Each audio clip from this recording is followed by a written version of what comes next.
네, 오늘 말씀은 히브리서 5장 함께 보겠습니다. 대제사장마다 사람 가운데서 취한 자이므로 하나님께 속한 일에 사람을 위하여 예물과 속지 않은 제사를 드리게 하나니, 저가 무식하고 미혹한 자를 능히 용납할 수 있는 것은 자기도 연약에 쌓여 있음이라.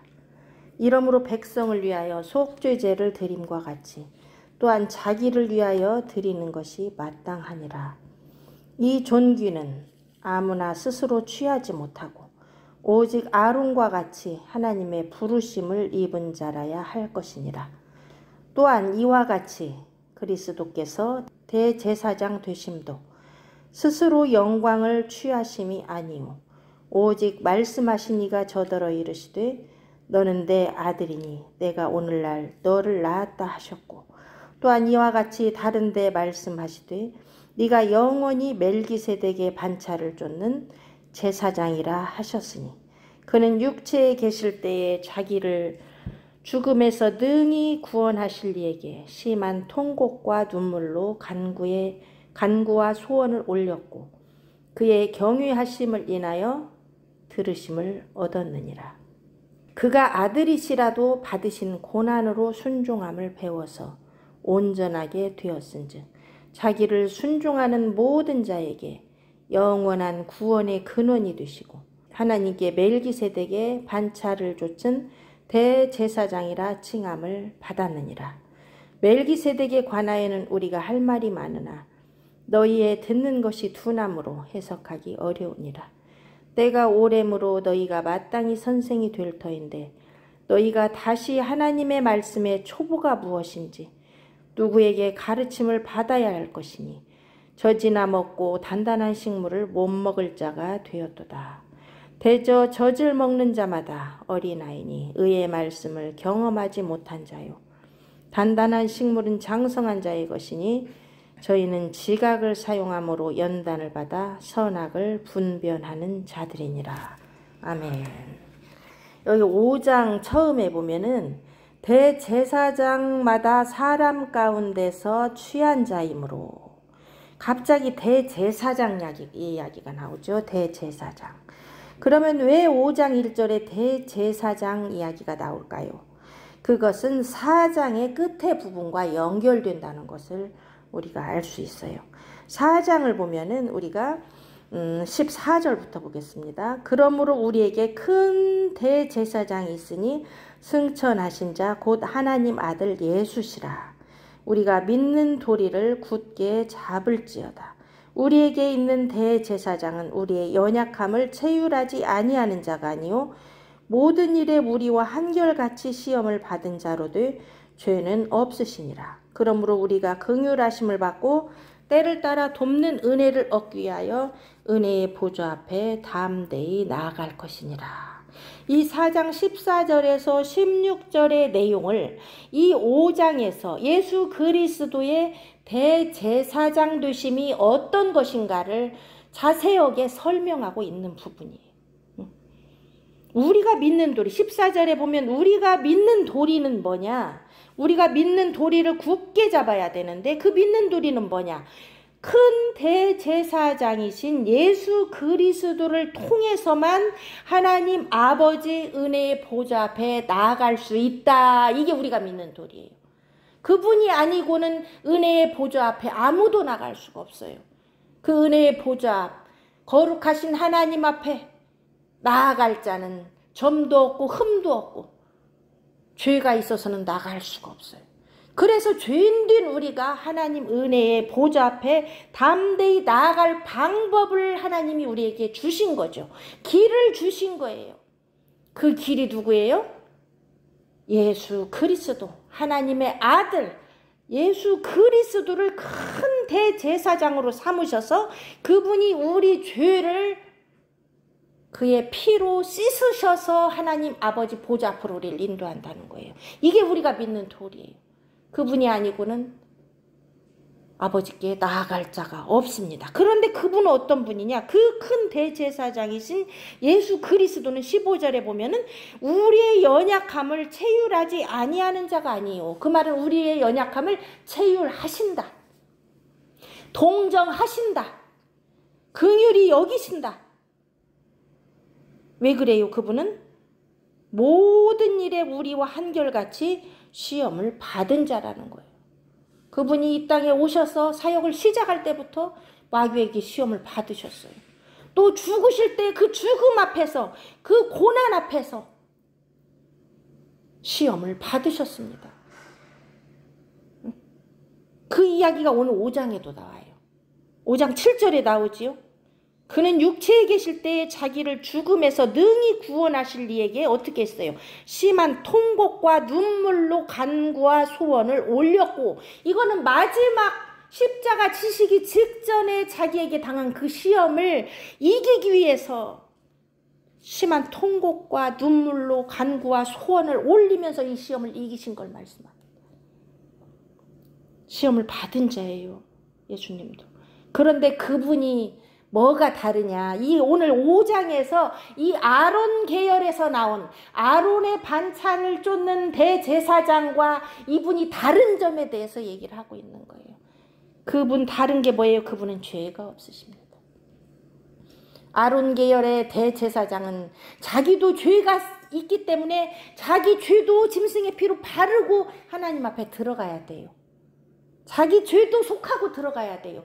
그런데 하나님이 우리에게 주신 이 멜기세덱의 반차를 쫓아오신 예수 그리스도는 죄가 없으시기 때문에 오로지 자신을 단번에 생축으로 제물로 드려서 큰 대제사장의 길을 가신 거예요. 그 얘기를 지금 4장과 5장을 연결시켜서 하시는 겁니다. 죄가 없으시다. 자, 그러면 이제 우리가 5장을 보겠습니다. 이런 맥락, 4장에 이 우리가 믿는 도리가 어떤 것인가, 그 말씀을 가지고 5장으로 들어가야 돼요. 대제사장마다 사람 가운데서 취한 자이므로. 자, 대제사장은 어디 가운데서 취해요? 사람 가운데서 대제사장을 하나님이 뽑습니다. 그게 오늘 5장에 나오는 아론 계열의 대제사장도 하나님이 아론 계열에서 나와야 된다고 하나님이 정하셨어요. 이 아론은 뭐예요? 레위 지파죠. 레위 지파만 이 제사장의 일을 하라고 하나님이 택한 그릇이에요. 이 레위 계열의 제사장에서도 아론 계열에서만 대제사장이 나옵니다. 아론 지파, 아론 계열에서만, 아론의 계보에서만. 그러니까 대제사장은 제사장 중에서도 특별한 하나님의 그릇으로 사용하는 거예요. 이 대제사장만 지성소로 들어가는 거예요. 지성소로 들어가서 하나님의 보좌로 들어가는 겁니다. 하나님의 그 언약궤 앞에 설 수 있는 거예요. 대제사장만. 그러니 그 자를 하나님이 택한다는 거예요. 그릇으로. 이 대제사장이 무슨 일을 하냐? 사람 가운데서 취했고 하나님께 속한 일을 합니다. 하나님께 속한 일, 그게 뭐예요? 사람을 위하여 예물과 속죄하는 제사를 드리는 일이에요. 자, 그러면 하나님께 속한 일이라는 것은 사람을 위하여 예물과 속죄하는 제사를 드리는 일인데, 왜 예물과 속죄하는 제사를 드릴까요? 사람을 위해서. 이 대제사장이 왜 사람을 위해서 예물과 속죄하는 제사를 드리게 합니까? 이것은 한마디로 말하면 우리 사람이 하나님께 나아갈 수가 없기 때문에, 죄 때문에 하나님 앞에 죽을 수밖에 없기 때문에 하나님과 우리를 화목시키는 일을 이 대제사장이 한다는 거예요. 죄 때문에 죽을 수밖에 없어서 하나님께 나아갈 수 없기 때문에 이 대제사장이 예물과 피를 가지고 그 속죄하는 제사를 드림으로 하나님과 우리를 화목시키는 일을 한다는 거예요. 그래서 우리도 하나님께 예배자로, 하나님의 자녀로 설 수 있도록 하는 역할을 이 대제사장이 한다는 겁니다. 그런데 사람 가운데서 취한 이 대제사장은 저가, 2절에 저가 무식하고 미혹한 자를 능히 용납할 수 있는 것은 자기도 연약에 쌓여 있습니다. 이 대제사장이요, 왜 무식하고 미혹한 우리들, 사람, 5절에 말한 사람을 위하여 할 때 그 무식하고 미혹한 사람을 위하여 예물과 속죄하는 제사를 드리는데 그가 왜 우리를 무식하고 미혹한 우리를 능히 용납해서 그 일을 할 수 있냐? 그 이유는 자기도 연약에 쌓여 있습니다. 사람 가운데서 취한 이 대제사장도요, 이 아론 계열의 대제사장이 왜 우리를 용납해서 우리를 위하여 제사를 드릴 수 있느냐? 그것은 자기 자신도 연약에 쌓여 있다는 거예요. 연약에 쌓여 있기 때문에 연약한 자의 연약함을 안다는 거예요. 그것이 14장 15절에서는 우리에게 있는 대제사장은 우리 연약함을 아신다는 거예요. 그래서 체휼한다는 거예요. 긍휼히 여긴다는 거예요. 왜? 자기도 한결같이 시험을 받아봤기 때문에 우리의 연약함을 아신다는 거예요. 그러나 5장에 있는 저가는 지금 둘을 다 포함해요. 사람 가운데서 취한 아론 계열의 제사장과 사람으로 오신 큰 대제사장인 예수 그리스도, 그분이 우리의 연약함을 용납하시는 것은 자기도 연약에 쌓여 있기 때문이라. 연약에 쌓여 있었죠. 예수님도 육체에 계실 때. 그 둘을 다 포함합니다. 이러므로 자기도 연약에 쌓여 있기 때문에 우리를 용납하여서 받아들여서 어떻게 해요? 백성을 위하여 속죄제를 드렸다.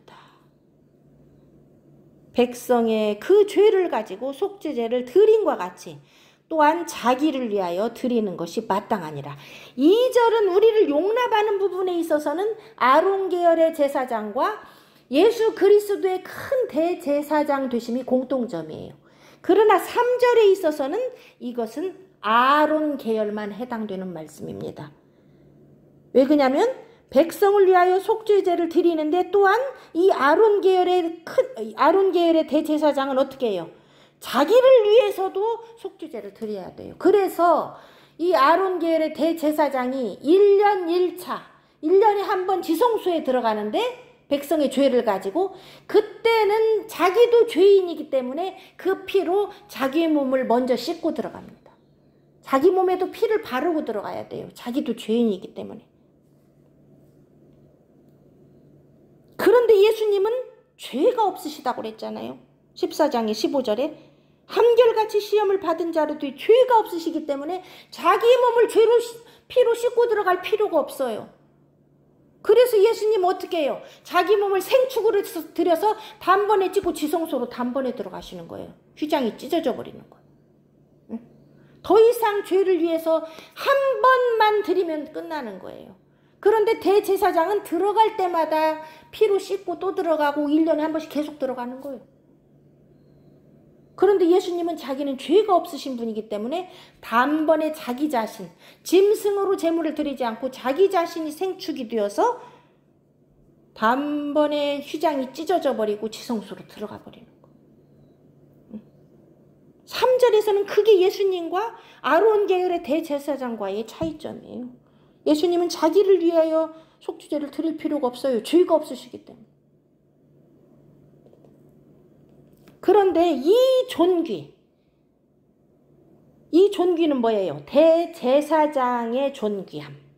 이 대제사장의 이 존귀한 직분은 아무나 스스로 취하지 못하고 자기가 이 대제사장 되고 싶다고 되는 게 아니라는 거예요.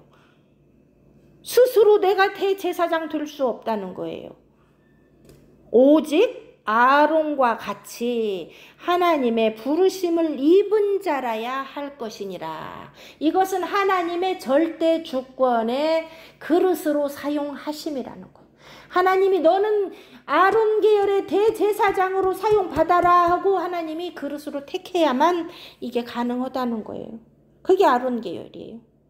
아론의 반차의 대제사장이에요. 그것은 존귀한 직분입니다. 이 존귀한 직분을 아무리 존귀한 직분으로 부름받은 택한 그릇이라도요, 하나님의 말씀대로 안 하면 깨트려 버립니다. 멸망당합니다. 그게 누구였어요? 아론 대제사장의 아들. 누구예요? 나답과 아비후죠. 그죠? 나답과 아비후가 어떻게 했어요? 이 대제사장의 직분을 경홀히 여겼어요. 이 존귀한 직분을 경홀히 여겨서 하나님의 말씀대로 사용한 불을 사용해야 되는데, 하나님이 지명한 불을 사용해서 제사를 드려야 되는데, 하나님의 명하지 않은 아무 불이나 갖다가 제사를 드리다가 하나님의 단에서 나오는 불이 나와서 살러버려 죽어버렸어요. 여러분, 이게 놀라운 거예요. 하나님이 그릇으로 택하는 것은 하나님의 절대 주권인데요. 그 그릇으로 사용될 때 하나님의 말씀대로 하지 않으면 멸망당해 버립니다. 그 직분을 감당할 때 하나님이 명한 대로 해야 돼요. 그래서 바울도 택한 그릇이라도 거기서 떠내려갈까, 순종하지 않아서 떠내려갈까 두려웠어요. 망할까 두렵다. 이 개인 구원과 그릇으로 택한 것은 완전 별개예요. 그릇으로 택한 속에서 개인의 구원을 믿음으로 이루어가야 됩니다. 순종함으로 이루어가야 돼요.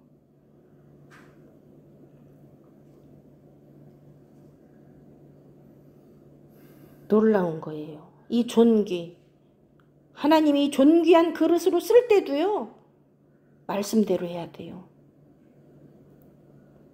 하나님의 부르심을 입었으면 그 존귀함을 두렵고 떨림으로 감당해야 됩니다.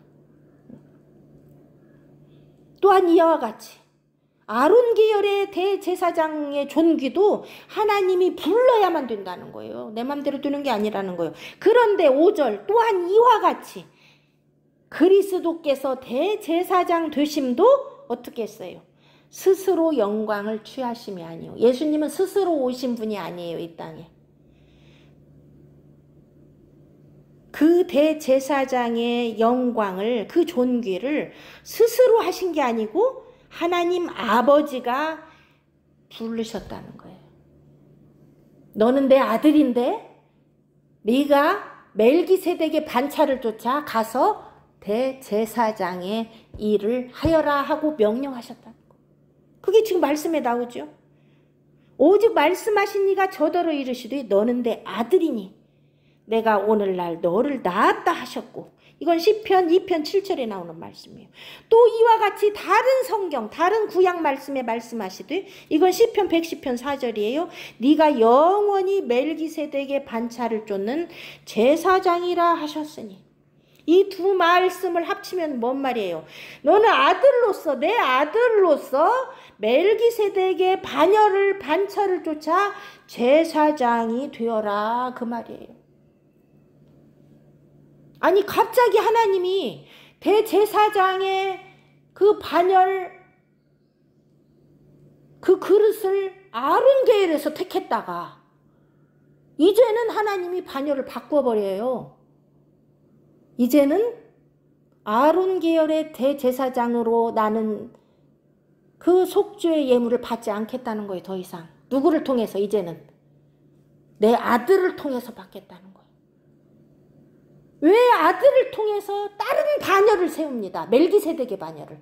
이제까지 아론 계열을 통해서 아론을 대제사장으로 삼아서 짐승의 피를 통해서 하나님이 백성의 죄를 사하고 화목케 하셨다면 이제는 그 일이 끝났다는 거예요. 그 직무가 끝나서 아들을 대제사장으로 삼아서 그 반열을 바꿔서 멜기세덱의 반열로 바꿔서 아들을 통해서 하나님과 사람 사이를 화목케 하시겠다는 거예요. 반열이 바뀌어버렸어요. 반차가 바뀌었어요. 대제사장이 바뀌었어요. 이제는 아론 계열의 대제사장의 일이 끝났습니다. 언제까지? 하나님의 때가 차서 여인의 후손인 아들이 와서 멜기세덱의 반차를 쫓아 큰 대제사장의 일을 시작하셨다는 거예요. 그러니 전의 것은 이제는 끝났다는 거예요. 그런데 왜 오늘 이런 말씀을 하냐? 지금 이 히브리서를 쓰는 배경을 우리가 알아야 돼요. 처음에 말씀했죠. 전할 때 이 히브리인들, 이 히브리서를 받는 이 수신자들이 그 당시 상황에 어디로 지금 돌아가려고 하고 있어요?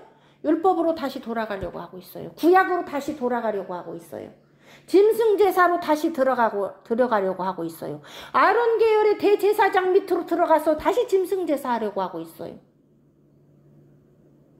그렇기 때문에 오늘 5장에서 이것을 샅샅이 밝히면서 그렇게 하면 안 된다는 것을 말하는 거예요. 아론 계열의 제사장으로 통한 제사는 끝났다.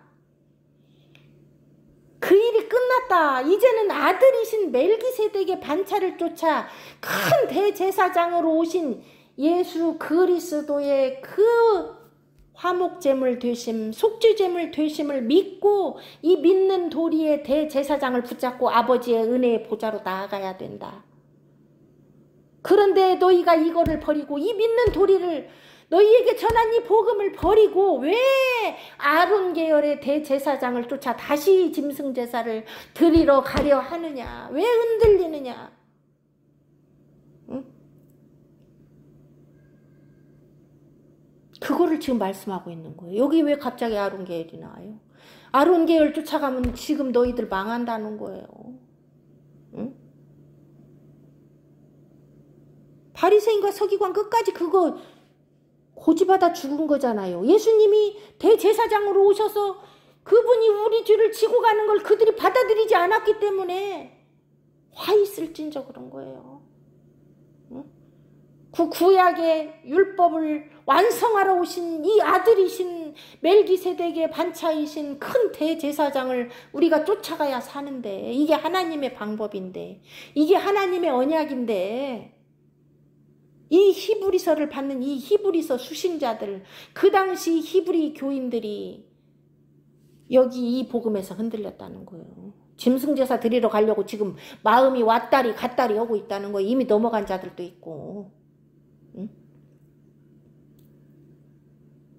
7절에 그는, 예수 그리스도는 육체에 계실 때에 자기를 죽음에서 능히 구원하실 이에게 심한 통곡과 눈물로 간구와 소원을 올렸고, 여기 그 5장 2절에 보면 저가 무식하고 미혹한 자를 능히 용납할 수 있는 것은, 여기 이 저가의 예수 그리스도를 여기에다가 대입을 하면요, 예수 그리스도가 무식하고 미혹한 우리들을 능히 받아들여서 예수 하나님의 보좌 앞에 데리고 갈 수 있는 것은, 그의 피로 씻어서 데리고 갈 수 있는 것은 왜 그래요? 우리를 긍휼히 여기기 때문이죠.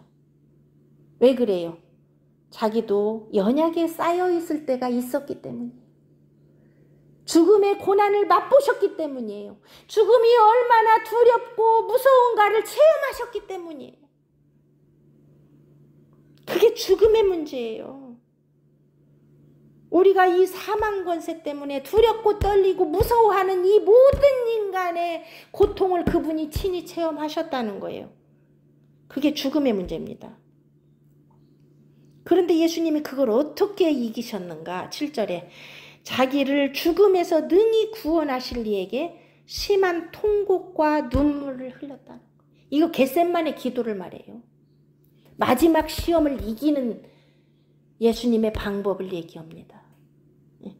예수님이 그랬죠. 겟세마네 동산에서 십자가를 져야 할 때가 가까이 왔기에 예수님은 그 십자가 앞에서, 그 죽음 앞에서 어떻게 했어요?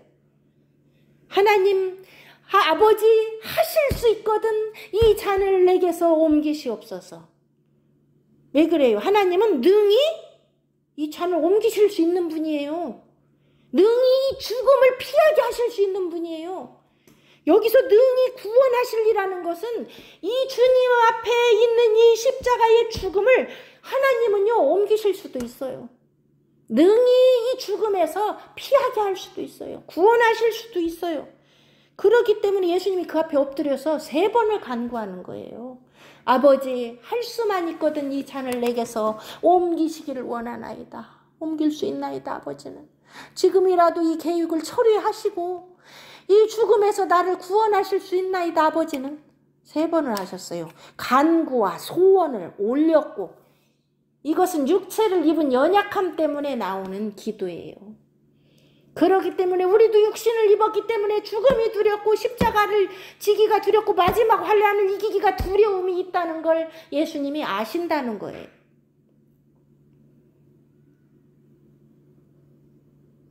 그러면 우리가 이걸 이기려면 어떻게 해야 돼요? 이 죽음의 두려움을 이기려면 어떻게 해야 돼요? 이 육체의 죽음의 두려움을 이기려면 어떻게 해야 돼요? 예수님이 헌대로 해야 돼요.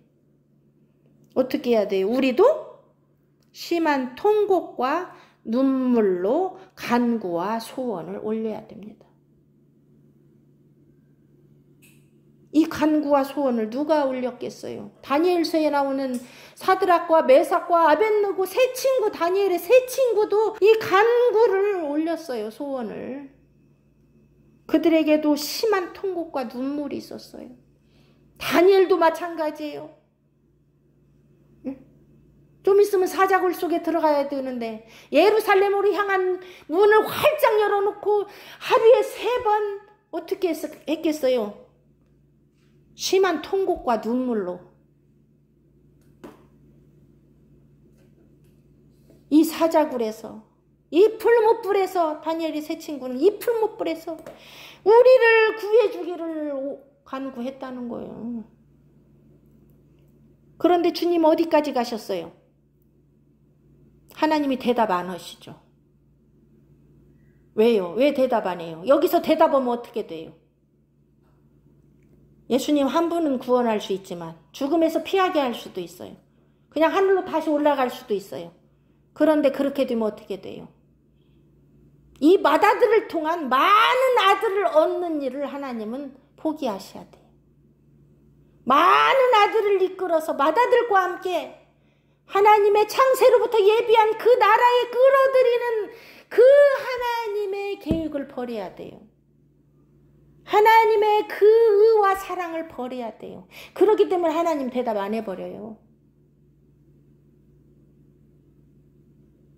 우리가 아무리 심한 통곡과 눈물로 간구와 소원을 올려도요, 하나님이 대답 안 할 때는 어떻게 해야 돼요? 그냥 순종해야 돼요. 그 죽음을 받아들여야 돼요. 예수님이 그걸 하셨어요. 알았어요, 아버지. 이 죽음에 순종할게요. 십자가 지고 갈게요. 그게 뒤에 나오는 그의 경외하심이에요. 예수님이 아무리 심한 통곡과 눈물로 간구와 소원을 올려도 하나님 아버지가 여기에 응답하지 않을 때 예수님이 아멘, 아버지 뜻대로 할게요. 십자가 질게요. 그래서 그분이 아멘이시오 충성된 하나님의 아들인 거예요. 라오디게아 교회에 그랬죠. 아멘이시오 충성된 예수 그리스도. 우리도 그분 따라가야 돼요. 우리도 아멘하고 충성해야 돼요. 죽도록 충성해야 돼요. 예수님이 여기서 아멘하고 죽도록 충성하신 거예요. 그게 하나님을 경외하심이었어요. 그랬더니 그 예수 그리스도의 이 아멘하고 충성하심, 그 경외하심, 그것을 인하여 하나님이 예수 그리스도를 살리셨어요. 죽음 가운데서 살리셨어요. 그게 들으심을 얻은 거예요. 육체의 죽으심 그것만 간구한 걸 들으신 게 아니고 육체와 영혼을 한꺼번에 살리셔서 신령한 몸으로 부활시켜 버렸어요. 우리는 이 육만 죽음을 피하기를 간구하는 게 아니고 영과 혼과 몸을 온전히 보존되게 하는 일을 간구해야 됩니다. 근데 육체를 입은 자는 이걸 간구하게 돼 있어요. 육체의 죽음이 두려워요. 그 연약함을 예수님도 체험하셨다는 거예요. 그러나 우리가 예수님을 통해서 어디까지 배워야 돼요? 이거 배우라고 예수님이 다 하신 거예요. 마귀의 시험 받는 것도 우리 배우라고 받으시고 어떻게 이기는 거 기록된 말씀으로 어떻게 3번을 이기는지 알려주셨어요. 하물며 겟세마네 기도조차 우리에게 모델로 제시하셨어요. 예수님 단번에 순종하실 수도 있어요. 그러나 육체를 입은 자로서 본을 보이셨어요. 이렇게 두렵지? 나도 두렵다. 내가 이렇게 두려움을 겪었으니 나 너희들을 다 알아. 나만 의지해. 내가 이렇게 하고 이겼어. 너희도 나에게 붙어만 있으면 이길 거야. 진실한 자는 이겨. 내 안에 거하는 자는 이겨. 나도 그 안에 있어 너를 이기도록 도울 거야. 이거 알려주시는 게 지금 7절이에요. 응? 우리 통곡과 눈물 없이는, 기도 없이는 아멘과 충성 안 나와요. 경유하시면 안 나옵니다. 난 안 두려워. 죽음도 안 두려워. 말만 해갖고 못 이겨요. 심한 통곡과 눈물이 있어야 돼요. 그래서 예수님이 뭐라고 그랬어요? 십자가 지고 골고다 건너갈 때 걸어갈 때 여인들이 막 울으니까 뭐라 그래요? 나를 위하여 울지 말고 나는 이미 이거 지고 가면 나는 이겼어. 너희들 너와 네 자신을 위하여 울어라. 심한 통곡과 눈물로 이 죽음의 권세, 이 오는 환난, 시험을 위하여 너희가 통곡과 눈물 없이는, 그 간구와 소원 없이는 하나님을 진실로 경외할 수 없다는 거예요. 아멘도 충성도 나올 수 없다는 거예요. 나는 그걸 했기에 아멘과 충성으로 하나님을 경외함으로 이 길을 지금 가고 있다. 너희들도 나를 따라오려거든. 자기를 부인하고 날마다 제 십자가를 지고 나를 쫓아와야 아멘과 충성이 나온다. 하나님을 경외함이 나온다. 그래서 네가 부활의 생명을 얻는 하나님의 그 응답을 들으심을 얻게 되는 거라는 거.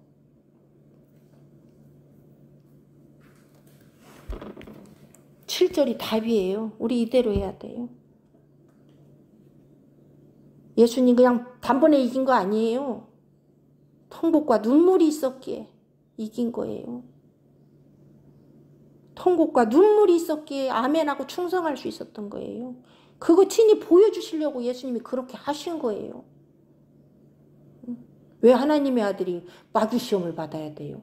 왜 하나님의 아들이 이렇게 겟세마네 가서 3번이나 피땀 흘리면서 이 죽음의 잔을 옮겨달라고 그래야 돼요?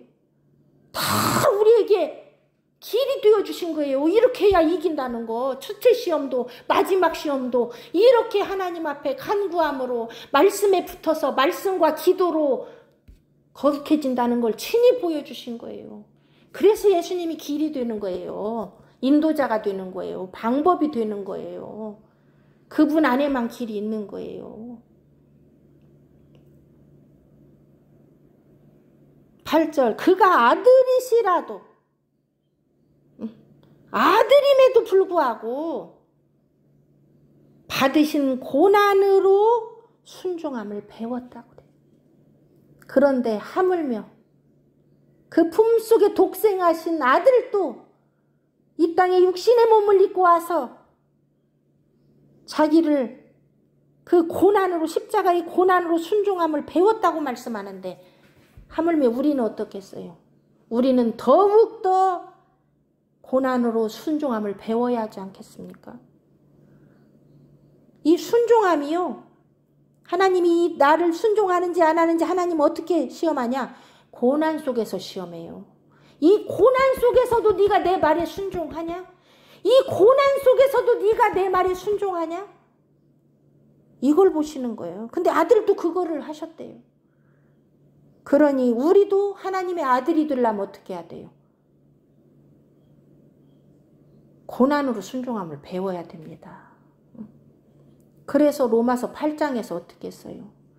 후사면, 상속자면 고난도 기쁘게 당해야 된다고 그랬어요. 하나님의 아들이 이 고난으로 순종함을 배워서 만유의 후사 심판자로 우뚝 섰듯이 우리도 후사이면 상속자이면 고난도 기쁘게 받아야 된다. 왜냐? 현재의 고난은 장차 올 영광과 좋게 비교도 안 되기 때문이에요. 이 고난을 받고 장차의 영광을 받기 때문에. 그게 소망이에요, 우리. 고난으로 순종함을 배워야 온전하게 됩니다. 예수님이 그렇게 하셨어요. 온전하게 되었다는 것은 하나님 보좌 우편에 앉아서 만유의 주요 심판자의 자리에 서셨다는 걸 말해요. 그분이 그렇게 하셨는데 왜 그렇게 하셨어요? 자기를 순종하는 모든 자에게 영원한 구원의 근원이 되시려고 그렇게 하셨어요. 그러니 우리도 영원한 구원을 받으려면 어떻게 해야 돼요? 영원한 구원이 근원 되신 예수님에게 순종해야 됩니다. 아들이 아버지에게 순종해서 영원한 구원의 근원이 되셨어요. 그러면 우리도 영원한 구원을 얻으려면 어떻게 해야 돼요? 영원한 구원의 근원 되신 예수 그리스도에게 고난을 통해서 순종함을 배워야 돼요. 그 고난이 뭐예요? 로마서 5장 3절 4절의 내용이에요. 우리가 환난 중에도 즐거워하나니 환난은 인내를, 인내는 연단을, 연단은 소망을 이루는 줄 알미라. 이 영원한 구원을 받으시려면, 영원한 구원을 받고 싶으면 환난 중에도 기뻐해야 된대요. 환난 중에도 즐거워하나니. 왜 그래요? 왜 우리가 환난 중에 즐거워할 수 있습니까? 그 환난을 통해서 뭘 배워요? 인내를 배워요. 환난을 통해서 참게 됩니다. 내가 참았더니 여기서 연단이 나와요. 뭐가 나와? 연단이 뭐예요? 연단은요, 내 안에 불순물 다 빠지는 걸 말이에요. 정결케 되는 걸 말이에요. 이게 다니엘서 12장에 나오는 얘기예요. 연단을 통해서 금이 불 속에 들어가서 불순물이 다 빠지듯이 성도가 이 환난을 통해서 인내 속에서 참고, 이 환난은 불이에요. 불 같은 환난, 불 같은 시험 내게 오는데 거기서 내가 참고 견뎌요. 그러면 내 안에 있는 불순물, 죄악, 더러움, 모든 것들이, 육신의 일들이 다 녹아나가면서 여기서 연단을 받는 거예요. 여기서 정금 같은 믿음이 나오는 거예요. 그랬더니 거기서 연단은 소망을 이룬다. 소망이 완성된다는 거예요. 내가 정금같이 나올 때 내가 바라던 그 소망, 아버지 나라가 이루어진다는 걸 말합니다. 그러니까 출발은 어디서부터 와요? 환난부터 와요. 근데 이 환난에 누가 환난 속에 즐거워할 수 있어요? 소망을 가지고 믿는 자가. 그래서 소망으로 시작해서 소망으로 끝납니다. 소망을 가지고 환난 속에서도 즐거워하고 여기서 인내로 참고, 그랬더니 내가 연단받아서 이 믿음이 정금같이 나올 때 처음에 가졌던 소망이 이루어져 버려요.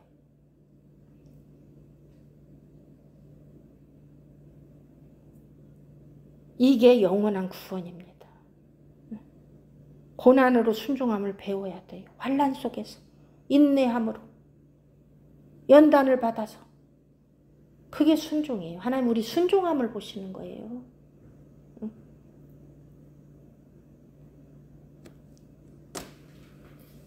10절로 넘어갑니다. 하나님께 멜기세덱의 반차를 좇은 대제사장이라 칭하심을 받았느니라. 어떻게 하심으로? 고난으로 순종함을 배워서. 예수님의 멜기세덱의 반차를 좇은 대제사장 되심은요, 고난으로 순종함을 배워서 그렇게 되신 거예요. 어떻게 대제사장이 되었어요? 자기 몸을 죽여서 그 피를 갖고 들어가는 게 멜기세덱의 대제사장이에요. 그런데 그 고난 없이 안 되잖아요. 자기 몸을 죽여서 물과 피를 흘려야 되는데 그거 순종 안 하면 대제사장 못 되잖아요. 주님이 순종 안 했으면 우리는 그 피를 씻고 하나님 앞에 들어가는 일 못 하잖아요.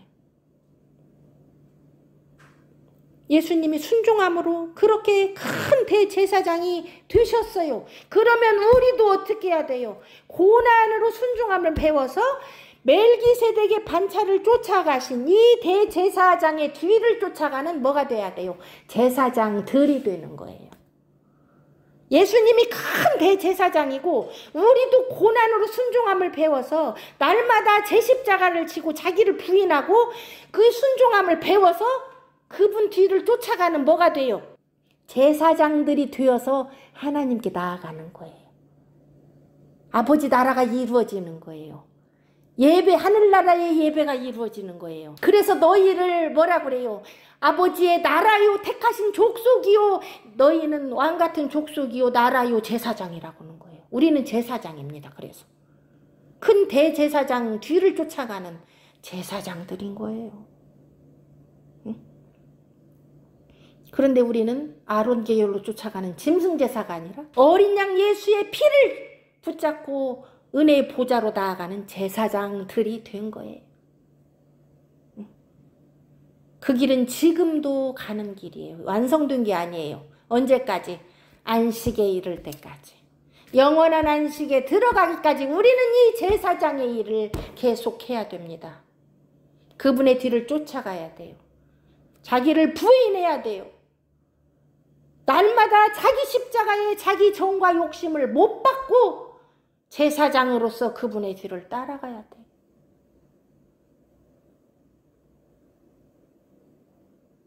11절 멜기세덱에 관하여는, 자, 갑자기 아론 계열의 제사장이 나오다가 갑자기 멜기세덱이 나오니까 멜기세덱이 뭔지 사람들이 의아한단 말이에요. 지금 구약에서는 계속 아론 계열의 대제사장만 나와서 그 밑에 레위 계열에서 제사장들이 나와서 하나님께 나아가는 일에 직무를 했는데 왜 갑자기 멜기세덱이 나옵니까? 응? 하나님은 그 아론 계열 안 쓰고 멜기세덱 계열을 쓴다는 거 이제는. 그런데 이 멜기세덱에 관하여 이 히브리서를 쓴 이 히브리 기자가 할 말이 많다는 거예요. 멜기세덱에 관하여. 할 말은 많은데 너희에게 알려주고 싶은데 너희의 듣는 것이 둔하다는 거예요. 둔하다는 건 뭐예요? 말해도 잘 못 알아먹는다는 말이에요. 왜 잘 못 알아먹을까요? 뒤에 나오죠. 12절부터 답이 나와요. 너희의 듣는 것이 둔함으로 잘 못 알아먹음으로 너희가 말해봤자 해석도 안 되고 어려워. 너희들은 이 말을 잘 못 알아먹어. 이 12절에 왜 그래요? 때가 오래므로 너희가 마땅히 선생이 될 터인데 너희가 다시 하나님의 말씀의 초보가 무엇인지 누구에게 가르침을 받아야 할 것이니 젖이나 먹고 단단한 식물을 못 먹을 자가 되었기 때문에 말해주기 어렵다는 거예요. 자, 때가 오래므로. 이 말은 뭐예요? 믿는 도리를 듣고 배운 지가 오래됐어요. 복음을 들은 지가 오래됐어요. 믿은 지가 연륜이 오래됐어요. 모태신앙이에요. 네? 교회 많이 다녔어요. 설교 많이 들었어요. 그 말이 지금 응? 예수 믿은 지 오래됐어요. 그러면 어떻게 해야 돼요? 마땅히 선생 돼야 맞아요.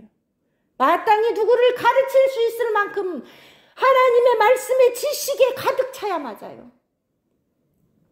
믿음이 흔들리지 않아야 맞아요. 소망이 흔들리지 않아야 맞아요. 근데 니들은 지금 뭐예요? 흔들리고 있다는 거야. 응?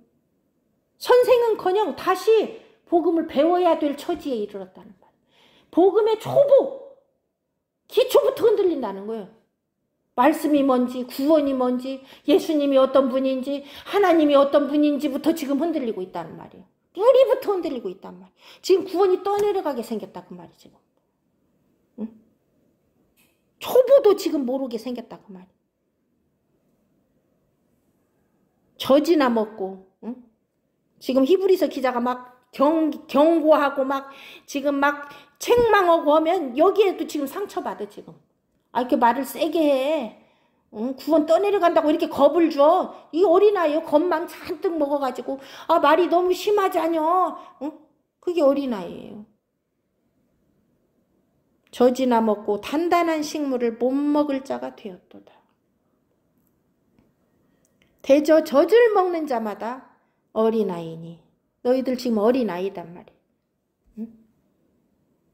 의의 말씀을 경험하지 못한 자요. 단단한 식물은 장성한 자의 것이니 저희는 지각을 사용함으로 연단을 받아 선악을 분별하는 자들이라.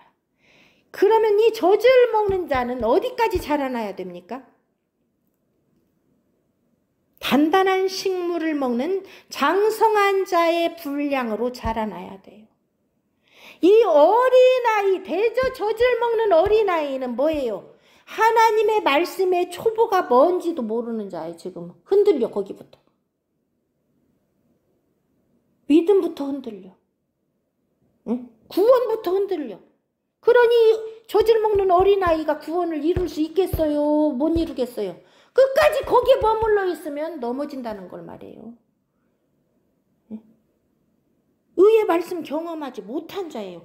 아니 말씀이 그 속에서 역사하지 못한다는 걸 말이에요.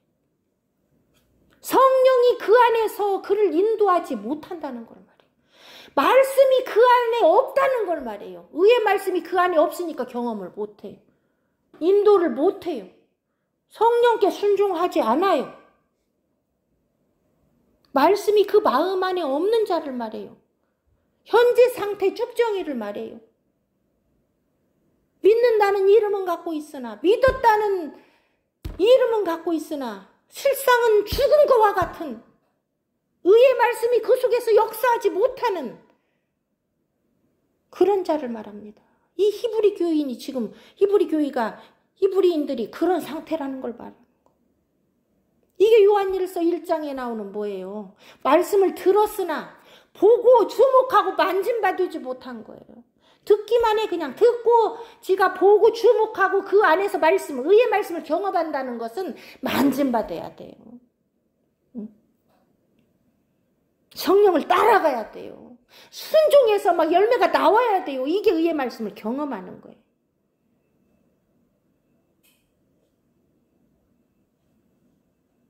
그래서 단단한 식물을 먹는 거예요. 그런데 이 단단한 식물은 장성한 자의 것이니, 이 장성한 자는 뭘 사용해요? 지각을 사용합니다. 지각을. 이 지각을 사용한다는 게 뭘까요? 우리가 요한일서 2장에서 배웠죠. 2장 14절에 청년들아, 내가 너희에게 쓴 것은 너희가 강하고, 이건 뭐예요? 단단한 식물을 먹을 정도로 강하다는 거예요. 장성하여. 응? 청년들아, 내가 너희에게 쓴 것은 너희가 강하고 하나님의 말씀이 너희 속에 거하시고 너희가 흉악한 자를 이기었음이라. 그래서 여기 지각을 사용한다는 말은요, 하나님의 말씀이 너희 속에 거하셔서 그 말씀을 너희가 따라간다는 걸 말합니다. 하나님의 말씀이 지각이에요.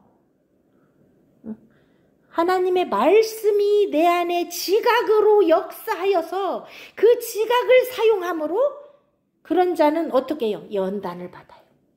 뭘로 연단받아요? 아까 말했죠. 환난 속에서 인내함으로 연단을 받습니다.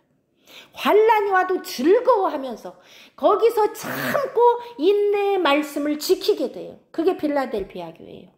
너희가 나의 인내의 말씀을 환난 가운데서 지켰으므로 연단을 받았기 때문에 나도 너희가 그 연단 받을 때 지켜준다는 거예요. 우리가 연단 받을 때요, 하나님 우리를 지키십니다. 그게 빌라델피아 교회의 약속한 말씀이에요. 우리 혼자 지키는 거 아니에요. 하나님이 우리를 지켜줘요. 환난 속에서 원망불평하면요, 하나님이 지킬 수가 없어요. 어떤 자를 하나님이 지키냐? 환난 가운데 서서 믿음과 소망으로 그걸 즐거워해요. 즐거워하면 그 인내의 말씀을 지키는 거예요. 그때 연단을 받는데, 그때 누가 지켜요? 하나님 우리를 지켜요. 내 마음과 생각을 지켜요. 능히 이기게 지켜요. 그럴 때 하나님의 나라가 임하는 거예요. 청년들이 돼야 됩니다. 하나님의 말씀이 우리 속에 거하셔서 우리가 강하게 돼야 돼요. 담대하게 돼야 돼요. 단단한 식물을 우걱우걱 씹어 먹어야 돼요. 이 단단한 식물을 먹는다는 건요, 환난도 이겨낸다는 거예요. 죽음 앞에서도 이긴다는 거예요. 통곡과 눈물로 이겨내요, 이거를. 예수님이 이겼잖아요. 통곡과 눈물로 이겼잖아요, 죽음을. 통곡과 눈물이 뭐예요? 인내예요, 인내. 인내. 이거 인내하지 않으면 이거 못 이겨요. 응? 그럴 때 연단을 받아.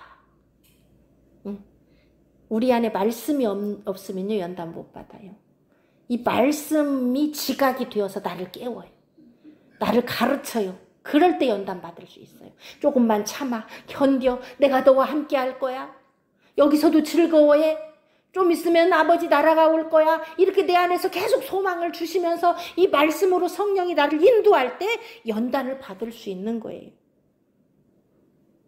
불 속에서 연단받아 금처럼 나오는 거예요. 그래서 어떻게 돼요? 선악을 분별하는 자들이 되는 거예요. 여기서 선악을 분별하는 자들이 뭡니까? 흉악한 자를 이긴다는 거예요. 악을 물리치고 선하신 하나님께 온전히 속하는 걸 말합니다. 이 선악을 분별하는 자들, 이 선악을 아는 일을 하나님밖에 못해요. 선악을 아는 일에 저들이 우리 중 하나같이 되어서 창세기에 나오죠. 3장에. 저들 내쫓아라. 선악을 아는 일은 하나님의 고유 권한이에요. 그런데 선악을 분별하는 자들이 되는 거예요. 우리는. 우리 안에 말씀이 거하시면 그 말씀이 누구예요? 예수 그리스도와 성령이에요. 하나님 아버지의 말씀이 우리 안에 거하시면요. 하나님이 선악을 분별하시는 분이기 때문에 우리가 그 뒤를 따라가기 때문에 여기서 선악을 분별하는 자들이 되는 겁니다. 하나님 안에서. 우리는 우리 자신의 힘으로는 선악을 분별하지 못해요. 그의 말씀이 우리 안에 거하실 때 그 지각 성령의 인도 말씀을 받아서 연단을 받을 수가 있고 선악을 분별하여 악을 물리치고 흉악한 자를 이기고 선하신 하나님께 온전히 속하게 되는 거예요. 이게 아버지 나라입니다. 그래서 결국은요, 이 장성한 자만 선악을 분별하고 악을 이기고 온전한 선에 속할 수 있다는 것을 말합니다. 우리는 젖을 먹는 어린아이에 속하면 안 돼요. 이 젖을 먹는 자에 대해서는요, 이 6장에 다시 나와요. 초보가 뭔지. 6장 1절에 초보가 뭔지 나옵니다. 아직도 여기서 흔들리면 초보예요. 다시 배워야 돼요. 여러분 믿음이 뭔지 다시 배워야 돼요. 응? 그것을 6장에서 다음 주에 우리가 함께 하겠습니다. 6장을 읽어오시고 히브리서 1장부터 5장, 6장까지 여러분이 읽으시면서 오늘 5장까지의 내용을 정리하시고 앞으로 우리가 배울 6장부터 여러분 예습하시기를 바랍니다. 한 주간 동안도 큰 대제사장이신 우리 예수 그리스도의 보혈로 날마다 씻으시고 자백하시고 회개하면서 말씀 붙잡고 승리하는 저와 여러분이 되기를 주님의 이름으로 축복하고 기도합니다. 하나님께 감사 박수.